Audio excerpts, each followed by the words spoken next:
Welcome to Raging Moderates. I'm Scott Galloway. And I'm Jessica Tarlov. Joining us today is Julie K. Brown, the investigative reporter whose groundbreaking work at the Miami Herald helped expose the scope of Jeffrey Epstein's crimes and ultimately led to his arrest. And the big news today is that there's going to be a limited series based on Perversion of Justice, Julie's 2021 book. That's the definitive account of the Epstein case. And Laura Dern is going to be playing Julie K. Brown. And you're also the executive producer. That's very exciting. So, Julie, thanks so much for being here. Thanks for having me. So I have all these very thoughtful, measured questions. I want to skip to what's going to feel like a little bit of conspiracy theory, but I'm just curious to get your viewpoint.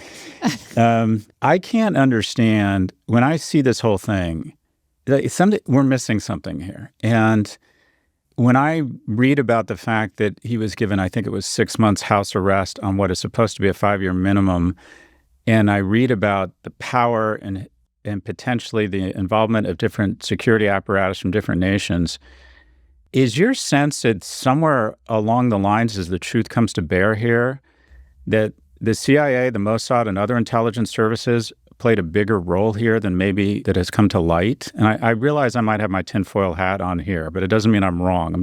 I've been dying to ask you this question.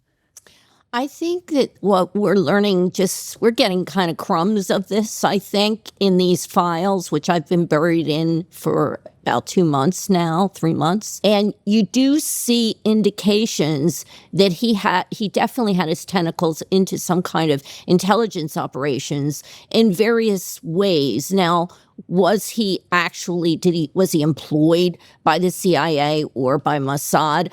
I don't think so, but I think that he used any kind of link that he could, any kind of connection he could to get information. I mean, he was really a person who sold and bartered on information. And part of that information, of course, is intelligence information involving countries and different security and arms dealing and all those kinds of issues. And I think as time goes on, we're going to get a better picture of how much he was involved in those things. I don't think it's a tinfoil hat issue, by the way. You know, to get away with the crimes that he got away with for so long, I think it is fair, journalistically even, to ask these questions and to be open-minded as to whether it's possible that he could have been more involved in intelligence than we know of right at this very moment. I'm convinced he was an agent of Mossad, and the CIA said, you're either going to jail for the rest of your life unless you turn and become a double agent. But anyways, that's my script for a movie. The next question is, you've been sort of the shepherd or the scout leader here around all of this and brought it to light.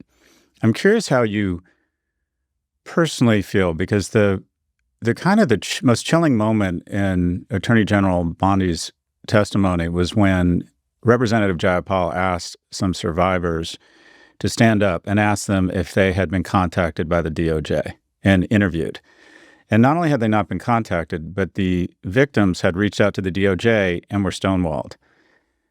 And it definitely feels like, well, were you as upset, I think, as a lot of people, that it feels like our Department of Justice is really the Department of Delay and Obfuscation right now when it comes to the Epstein files? Yeah, and absolutely. And I think that most people that follow this story, even to a small degree, understand or believe that there has been a cover-up in this case.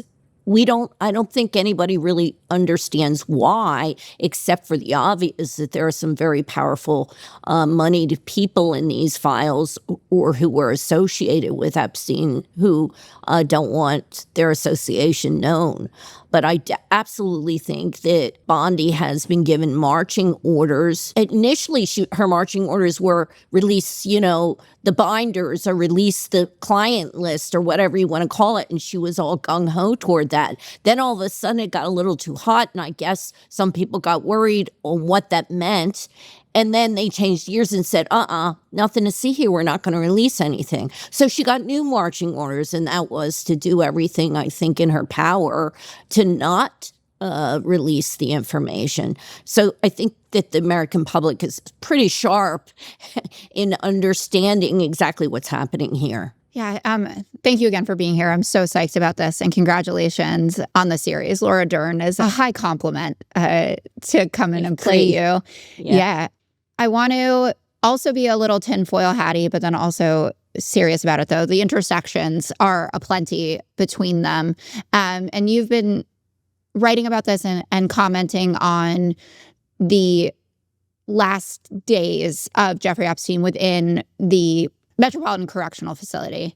And you've said that you don't think that Jeffrey Epstein killed himself, at least without assistance. And I'm curious if you could talk a little bit more about that and the role of the security guard who was doing some interesting Googling just a few minutes before this was reported. I've been on the record even since my book. I have a chapter on this in my book that I don't believe that he committed suicide. And by the way, I suspect that it's possible that he was killed, that he was murdered. And I don't think that there's anything conspiratorial about that. I think that any good detective would look at all these facts as we know them, and we're getting to know more and more of them as I'm reviewing these files. I don't think that anybody in law enforcement would look at the circumstances, how he died and what people said and how this all played out, and not suspect that it's possible that he was killed. I mean, any good police detective will tell you that you can find a cause of death, but to figure out the manner of death, sometimes it takes additional investigation. And that simply was never done in Epstein's case. They decided right away that he committed suicide. The medical examiner ruled pretty quickly that it was a suicide, even though, by the way, the medical examiner who actually conducted the autopsy left the cause of death pending. In other words, she too was a little concerned that it wasn't a suicide. And then you have the whole events surrounding it. He was supposed to have a cellmate. They pulled a cellmate out that morning, left the cell empty all day long, and then, of course, into the night, even though everyone was given strict instructions that he was to have a cellmate. The guards fell asleep. They were playing on their computers. There's just a litany. I should probably put together a whole list because it would fill a whole page of things that went wrong to the point that the cameras weren't working. There is just so many things that went wrong that night that I think that it's fair to say that it should have been more thoroughly investigated. It was never treated like a crime scene, and he was one of the most high-profile, if not the most high-profile inmate at that prison. And by the way, who they found a few weeks before that laying on the floor of his cell. And the first thing when they found him, he said was that his cellmate tried to kill him. So, you have all this conglomeration of events, and then you have the Justice Department never thoroughly investigating, not really investigating it at all. Yeah. And I mean, this spans Democratic and Republican administrations, this lack of interest in at least publicizing what really happened. You brought up the surveillance footage. We have deleted video footage of the cell. We also now have a lot of shredded documents, which is a new-ish development from the latest dump of Epstein files. Could you talk about those, and also the security guard who got payments from JP Morgan, I think 12 payments that have been flagged. Right. So I know that was a lot to throw at you, but no, but actually the shredded documents was my story. I broke that story, and then everybody picked it up and didn't mention the fact that the Miami Herald was actually the one that found that. I apologize. An amazing story, Julie K. Brown. I just, these files are very interesting because you go in there, and I always say you go in and you can't get out. I'll be busy for 15 hours, because one thing will raise another thing, will raise another thing. And I just stumbled upon the word shredding in these files, and I'm like, what? Shredding? What the heck happened here? Then you find all these FBI reports, and they were interviewing a corrections officer who was a whistleblower and had tried to get their attention, wrote an email to the FBI and to the U.S. Attorney's Office as this was practically happening. He said the documents were being shredded. And what's interesting is that he claimed that it was this after-action team that was called in by the Bureau of Prisons after usually an incident like this. And they said it was that very team that was doing the shredding. And as I mentioned, they were going to try to grab the stuff before it could be taken, but they just didn't do it fast enough, and the bags of material was put in a dumpster and sent to the dump. So we don't really know the outcome of that, but we do know that they did assign a case number to that shredding incident. So they, to some degree, took it seriously as a possible obstruction of justice case. But there's, the prison guard. By the way, there were 2 guards on duty that night. We know a little bit more about the female guard only because there are more documents in the DOJ's library right now about her. They did get the financial files for 3 guards, not just her, but we could only find her financial records. And in that grouping of files, we could see her bank accounts and the fact that her bank had flagged one of her, or many, I think about 12 of her deposits. Yeah. One of them right around the time that Epstein died, which was the largest, and it was for $5,000. So there's been a bunch of things like that we're seeing in the files that are very suspicious. And like I said, the problem is with the Justice Department only giving us a portion of these files. That doesn't mean that there weren't other suspicious things happening that we just don't have in the files that maybe were held back. So the protocols around how files are released, and I'm going to propose a thesis and have you respond to it, Julie. I feel as if we're the victims of what is one of the most coordinated and deftly executed PSYOPs programs in history. And that is the way these files have been released, the way they've been dribbled out, what's been redacted, what hasn't been redacted, has resulted in what I think is just this incredible manipulation of the U.S. public, where we spend hours, days, weeks, months talking about how creepy a spiritual leader or a wellness expert is, to avoid the conversation around were elected officials engaging in child rape. I feel as if we have been so deftly manipulated to talk about whether Deepak Chopra is a creep or not. And I'm at the point now where I wonder if the FBI should be in the business of not releasing files, but communicating to the public what is in the files with criminal indictments, as opposed to dribbling them out such that we TMZ the whole thing, right, and ruin people's reputations, but have a lack of actual prosecutions that result in incentives such that children are less likely to be raped in the future. It feels to me like the document dispersal of the protocols here have been absolutely manipulated, something that the GRU would be jealous of. Your thoughts? Yeah, I agree. This was done in such a chaotic way, and I think that it didn't have to be. So certainly there was a purpose, I think, for doing it this way, to confuse people, to be able to pull things out and manipulate people, to quite frankly, intimidate people, especially the victims whose names were not all redacted from these files, to make inferences by redacting. I mean, there is no reason for them to make some of the redactions that they did make. Instead of protecting the victims' names, it seems like they redacted a lot of names of some politicians. They redacted names of some of the prosecutors. You know, the main reason why I took up this story to start with was because of this very thing that you mentioned. I thought that the story, the Jeffrey Epstein story, was sort of like, as you said it, a TMZ kind of story. The plane, the Lolita Express, Clinton on the plane.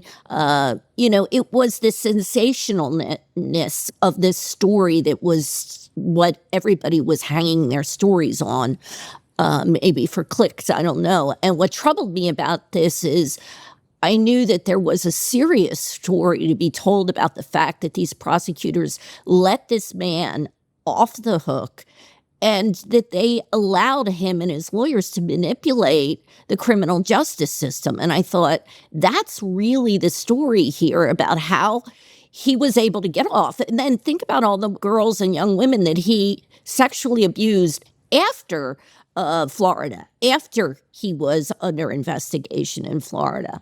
So I have myself been really trying to focus on that and the mistakes that were made by the criminal justice system and the leaders that were in power, and why were they allowing him to get away with these crimes, over so many years. I mean, now we know that there were subsequent investigations after Florida that went nowhere with the Justice Department.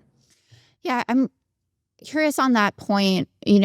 The story that you're telling is one of what powerful people can get away with if they have the lawmakers, at least, on their side as well. And the Epstein class has become this rallying cry, at least in Democratic politics and a bit in Republican politics, with some of the more fringe characters who are, sticking to their story that they care about what happened to these young women over the years and the crazy web, right, that Jeffrey Epstein was involved in. How do you feel about the fact that so much of your work has become part of politics? It must be so strange. It's awful, actually. It's awful. Okay. It doesn't matter. I say the same thing to Democratic lawmakers. This isn't a political story. This was a crime. This was a real crime. And it did turn political for a bunch of reasons, chiefly because there was a cover-up. As the saying goes, the cover-up is often worse than the crime. And I'm sure that the victims are grateful that there were some people, at least in political circles, who fought to get to the truth here by releasing the files. I'm not sure we're where they would like us to be with finding and holding people accountable who helped Epstein. I've never understood, for example, why they wouldn't go through the finances and the lives of some of these prosecutors who let him off the hook. I mean, I know you have to get a subpoena to do this, but I mean, why didn't they look at? I have no inkling that they ever looked at Alex Acosta's, bank records, for example. They're looking at these correctional officers' bank accounts, but they're not looking at the prosecutors' bank accounts who let him off the hook. And I think that's really important, because had they stopped him back then, we wouldn't be sitting here right now. If you're not already, please make sure you get subscribed to our YouTube channel so you stay up to date with the latest in politics and news. Okay, let's take a quick break. Stay with us. Welcome back. You raised the issue of accountability, and I'm curious as to where or if you think there will be any in the United States. It seems like the rest of the world is taking this more seriously than us. New Mexico has been a shining spot in it, it seems, with Zorro Ranch there, and legislators in that state, Republicans and Democrats, voting to, be able to search it, for instance. But do you see there ever being any arrests or prosecutions? I mean, it's a lot of money that the financial institutions that Epstein banked with and went through, they've paid these huge settlements. Not one banker has been arrested. And besides Ghislaine Maxwell, nobody else in the web.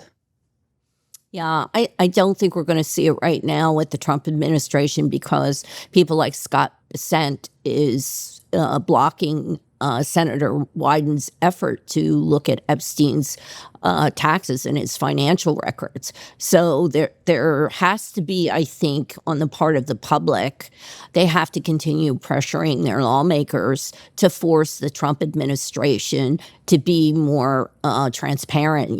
They go in front of the microphones a lot. The White House press secretary, Caroline Leavitt, we're the most transparent administration ever. But in reality, if they were so transparent, then why aren't they letting investigators with the House Oversight Committee look at the money piece of Epstein's crime? And they're not doing that.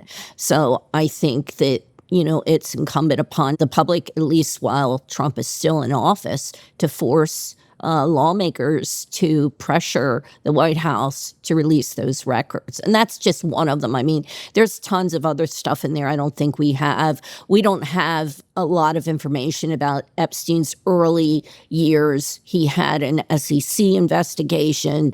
He was a big-time scammer, and he did get in trouble in his early in his career, and there might be some clues in there. I mean, one of his partners went to prison for 20 years for a scam that Epstein had a hand in, and Epstein wasn't even touched. So we still don't have any of those early files or records of those investigations. I would love to see that. I went to Dalton, where he was a math teacher. I went, many decades later. But, Right. When Bill Barr's dad was the headmaster, and then suddenly Jeffrey Epstein, a college dropout, is teaching high school math at the most prestigious school on the Upper East Side, and then ends up working with the richest Dalton families, even, like Leon Black. Right. It's very weird. So along the lines of Leon Black, Leslie Wexner transferred reportedly $200 million to Epstein. Leon Black, somewhere between 160 and 170 million. And these weren't to set up funds. They were, I believe, classified as payments for services. Right. And as someone who works a lot with lawyers and estates, you don't pay someone $200 million to manage your estate. And I realize we don't know definitively here, but is your thesis or that this was blackmail, or they were being paid off, or what? The way these payments are described doesn't make any sense. What's the missing piece here in your view? And what is your thesis? Well, the missing piece are settlements. There were obviously some legal settlements. We know that Black, for example, did make a settlement with the U.S. Virgin Islands because they had some goods on him, and he just paid them off. And I know from the lawyers who have been handling these cases involving victims that there have been a number of, legal settlements that have been handled by these powerful men. And of course, the women that were the victims are given these, agreements where it's non-disclosure. So I think that that's why we don't have all the answers, because there were a lot of settlements that were made with some of the women that were ready to come forward. Some of these lawyers were really pretty shrewd. If these victims went to these lawyers, they didn't make a big fuss over it. They just contacted whoever the big guy was, whether it was Black or anyone, and said, we have this. Are you willing to settle? And look how quickly Black settled with the U.S. Virgin Islands. So I just think that there's a lot of settlements here, and that it wasn't necessarily blackmail, but it was the idea that Epstein had given them things that they weren't proud of. And there's some hints in the files. I mean, there's a letter that it looks like an email or a letter that Epstein wrote to Wexner where he's saying, basically, there's a lot of things that I have kept secret for you. And, reading between the lines with this letter, you could see that he had dirt on Wexner. Okay, so my last question, I recognize you're not a lawyer, but based on what you've seen in the documents, if the president weren't the president, just a wealthy real estate developer, and these documents were reviewed by any other DOJ, do you think that there's enough in these documents that you've seen to warrant a criminal indictment against citizen Donald J. Trump? No, not from what I've seen yet. I mean, nothing's been proven. That doesn't mean there shouldn't be an investigation, but whether there would be an indictment, I haven't seen enough. These cases are very hard to indict, very hard to prove.